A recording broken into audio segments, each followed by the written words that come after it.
আসসালামু আলাইকুম। ওসমানী সেন্টারে ওসমানী টকে আপনাদেরকে স্বাগত জানাচ্ছি। ইরান-আমেরিকা যুদ্ধের এই পর্যায়ে এসে মনে হচ্ছে যে যুদ্ধ কি এভাবেই সিজফায়ার চলতে থাকবে? না এটার কোনো গতি প্রকৃতি কোন দিকে যাবে? আজকে সেটা নিয়েই আলাপ করব। যে কি হতে পারে বা কি হতে যাচ্ছে? কেন এই সিজফায়ার দীর্ঘায়িত হচ্ছে? আমরা আগেই চিন্তা করেছিলাম এই যুদ্ধটা সিজফায়ার অনেকদিন গড়াবে। কেন গড়াবে? সেটা হলো উম স্ট্র্যাটেজিক কারণ যদি বিশ্লেষণ করি, তাহলে এই অপারেশনাল যে প্ল্যানিং করা হয়, এই অপারেশন প্ল্যানিংটা সাস্টেইন করবে কিনা বা কতদিন চলবে, সেটা নির্ভর করে আপনার লজিস্টিক সাপোর্টের উপরে। এই লজিস্টিক সাপোর্টের বিষয়ে আমরা আজকে আলাপ করব যে আমেরিকা কোন পর্যায়ে আছে? কেন তার অপারেশন সিজফায়ার নিতে হচ্ছে? এই লজিস্টিক স্টেমিনা বা staying power of the operation এইখানে আমরা ঘাটতি দেখতে পাচ্ছি। কেন দেখতে পাচ্ছি সেটা নিয়ে এখন আমরা বলব। এইটার ২ টা কারণ আমি একটু ব্যাখ্যা করতে চাচ্ছি। ১ম টা হলো আমেরিকা তার অপারেশন ক্যাপাবিলিটি অনুযায়ী ২ টা যুদ্ধ একসাথে চালাতে পারে, অথবা একটা একটা ফুল যুদ্ধ এবং ২ টা হাফ যুদ্ধ একসাথে সে চালাতে পারে। এখন আমেরিকা ব্যস্ত হয়ে আছে ইরানে একটা ফুল যুদ্ধ এবং ইউক্রেনে হাফ যুদ্ধ। তার মানে তার কাছে যে ক্যাপাবিলিটি আছে সেটা হাফ যুদ্ধের ক্যাপাবিলিটি আছে।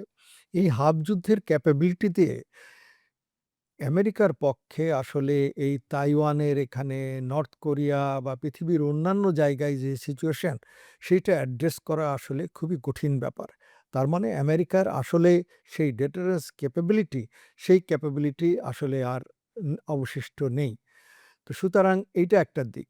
২য় দিক হলো এই ইরান যুদ্ধে আমেরিকা এবং ইসরায়েল মিলে তাদের যেই প্রিসিশন গাইডেড মিউনিশন বা বিয়ন্ড ভিজুয়াল রেঞ্জ যেই অ্যামুনিশন, ইন্টারসেপ্টর, হাইলি টেকনিক্যাল যেই সমস্ত যুদ্ধাস্ত্র, বিশেষ করে এয়ারক্রাফট, রিপার ড্রোন, আমরা দেখেছি এয়ারক্রাফটগুলা ফেলে দিচ্ছে একের পর এক ইরান। কেন ফেলছে সেটাও একটা দিক আছে। সেটা আরেকটু পরে আসছি। তো সুতরাং এই যে যুদ্ধের যেই তাদের মজুদ ছিল, আ সেই মজুদের ঘাটতি পড়ে গেছে। একটা হিসাবে বলছে যে তাদের টমাহক মিসাইল যেটা, আ সেইটা মোটামুটি তারা ৮৮০০ র উপরে তারা ফায়ার করেছে।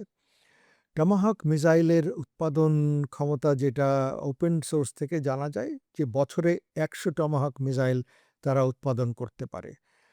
এবং একটা টমাহকের মিসাইলের জীবন ১০ থেকে ১২ বছর। সো তার মানে বাই দেন আমেরিকা এই যুদ্ধে প্রায় ৮৫০ টমাহক মিসাইল ফায়ার করেছে। মানে ৮.৫ বছরের তাদের যে উৎপাদন তারা খরচ করে ফেলেছে। আমি একটু আগে যেটা বললাম এর লাইফ সাইকেল ১০ to 12 ইয়ার্স। তার মানে আপনাকে এটা যদি আবার প্রোডাকশন এ যেতে হয়, তাহলে আপনাকে আবার ১ থেকে ২ বছরের মতো সময় নিতে হবে।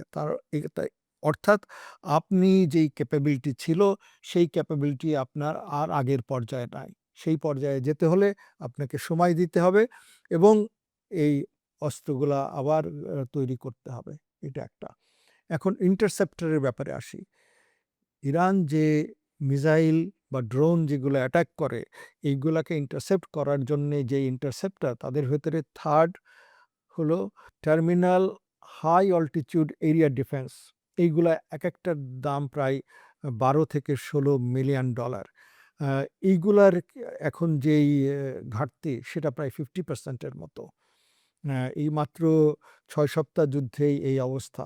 এরপরে যেটা প্যাট্রিয়ট, এটা ধারণা করা হচ্ছে প্রায় ২৫% এ নেমে এসছে। সুতরাং আপনার ইন্টারসেপ্টর ক্যাপাবিলিটিও আপনার কমে এসছে। এ তারপর তার অর্থ হলো ইরানের সাথে যদি যুদ্ধ কন্টিনিউ করে, তাহলে দেখা যাবে মোর অ্যান্ড মোর ইরানের মিসাইল বা ড্রোন এইগুলা আমেরিকার যে টার্গেট বা ইসরায়েলের টার্গেট এইগুলাতে আঘাত হানতে সক্ষম হবে। পক্ষান্তরে জানা যাচ্ছে যে ইরানের প্রায় মিসাইল যে সক্ষমতা তার 70% এখনো রয়ে গেছে।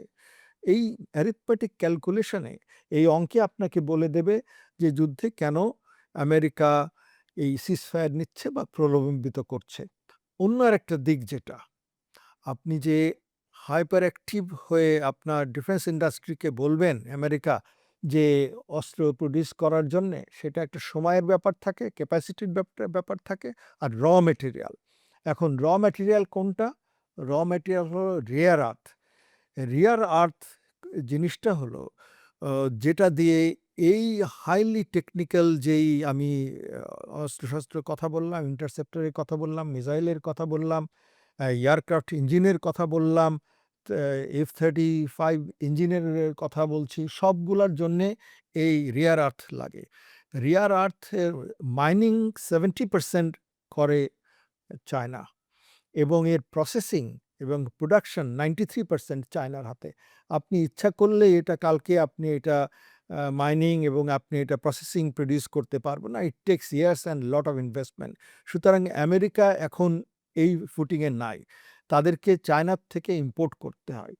অ্যা এই যুদ্ধ চলার আগে, এই ৮ মাস আগে অ্যা আমেরিকা ইম্পোর্ট করেছে 333 টন, মানে ৩৩৩ টনের মতো rare earth, processed rare earth বা ম্যাগনেট ইম্পোর্ট করেছে।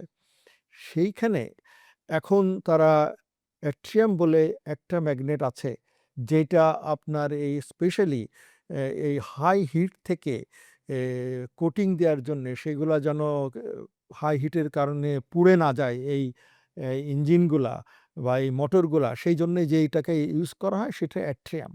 এই অ্যাট্রিয়ামের কথাই আমি বলছিলাম। এর আগের ৮ মাসে তারা সাপ্লাই নিয়েছিল চায়না থেকে ৩৩৩ টন। আর এই গত ৮ মাসে তারা সাপ্লাই পেয়েছে মাত্র ১৭ টন।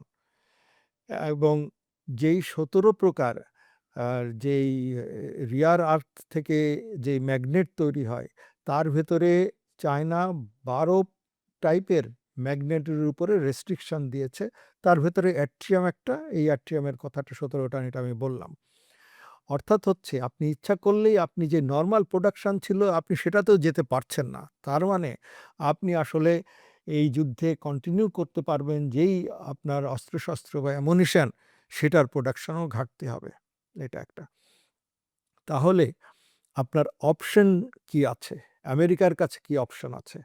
আমেরিকার কাছে কয়েকটা অপশন আছে। একটা অপশন হলো ট্যাকটিক্যাল যুদ্ধ চালিয়ে যাওয়া। সিজফায়ার ভঙ্গ করে আগে যেরকম ছিল সেরকম চালিয়ে যাওয়া। এটার সাথে হয়তো লিমিটেড গ্রাউন্ড অফেন্সিভ লঞ্চ করা। আমি মনে করি এইটাতে কোনো ডিভিডেন্ড দেবে না। ট্যাকটিক্যালি যেরকম ছিল সেরকমই চলতে থাকবে। কিন্তু যুদ্ধেই যে আপনি সমাধা চাচ্ছিলেন সেটা হবে না। আমেরিকার ইকোনমি বা তার রিসোর্স যেটা আছে, লজিস্টিক ক্যাপাসিটি যেটা আছে, সেটার উপরে আরও বার্ডেন পড়ে যাবে সেটা। তাহলে অন্যান্য কি অপশন আছে? আরেকটা অপশন আছে যে এটা ল্যান্ড ইনভেশন করতে পারে। এখন ল্যান্ড ইনভেশন করতে হলে একটা স্টাডিতে বলছে প্রায় ৫,০০,০০০-এর মতো সোলজার লাগবে। আমরা যদি খেয়াল করি, ইরাক ওয়ারে আমেরিকা প্রায় ৫,০০,০০০-এর মতো তার কোয়ালিশন অফ উইলিং যাদের সবাইকে নিয়ে ৫,০০,০০০-এর মতো সৈন্য সংখ্যা নিয়ে গিয়েছিল। সেখানে আমেরিকার একটা পোরশন ছিল। সেটা সম্ভবত আপনার ২ থেকে ২.৫ লাখ। বাদবাকি অন্যান্য দেশের থেকে ছিল। অ্যা কিন্তু এখন যদি যুদ্ধ হয়, coalition of willing নাই। এখন আমেরিকাকে এই ৫,০০,০০০ সৈন্য দিতে হবে, ইরানে যদি সে গ্রাউন্ড ইনভেশন করতে চায়। আর সেই ক্ষেত্রে দেখা যাবে আমেরিকার যে ৭৫০ টার মতো মিলিটারি বেজ আছে সারা পৃথিবী জুড়ে, সেখান থেকে সৈন্য তাদেরকে নিয়ে এই যুদ্ধে আসতে হবে। আপনারা জানেন আমেরিকার মোটামুটি সৈন্য সংখ্যা ১৩,০০,০০০-এর মতো।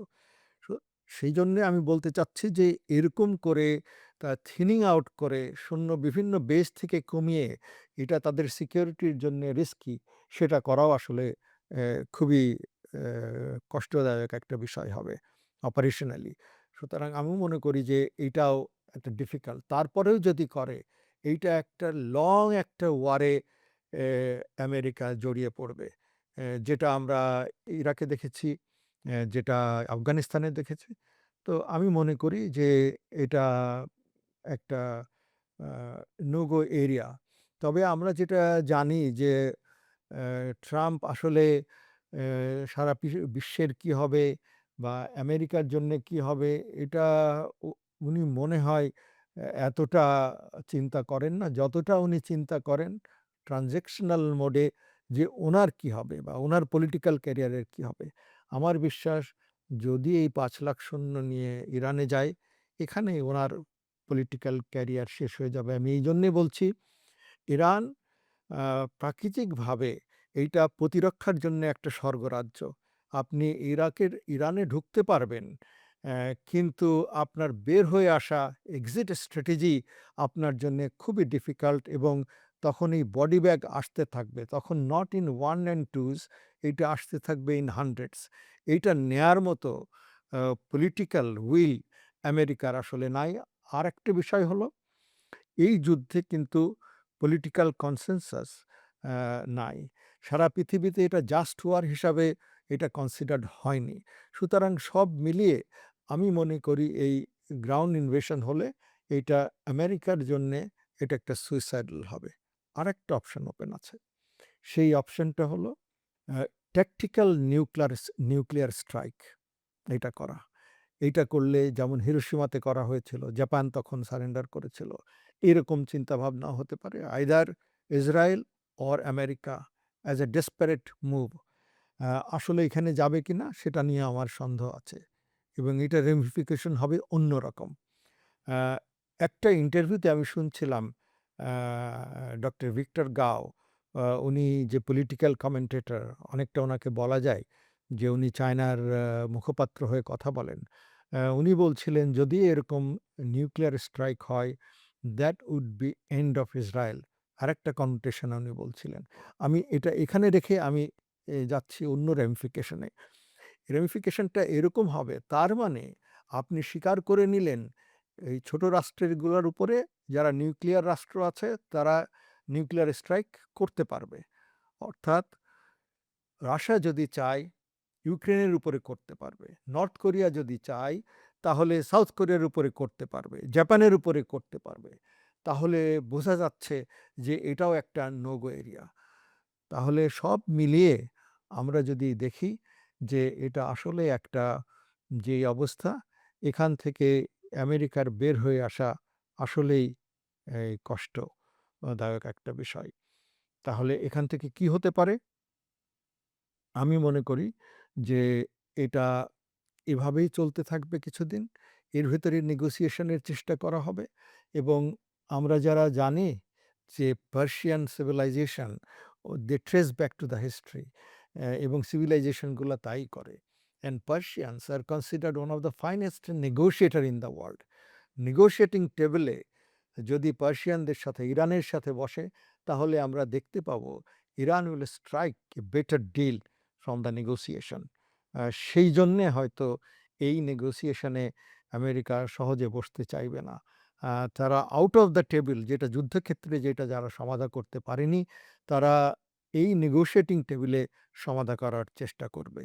আক আজকে আমি এই পর্যন্তই শেষ করছি। তবে এরপরে কি হবে? যুদ্ধ শেষে কি হবে? যুদ্ধ শেষে আমি এটুকু বলতে পারি যে আমরা যেই মিডল ইস্টকে জানি, সেই মিডল ইস্ট আর এরকম থাকবে না।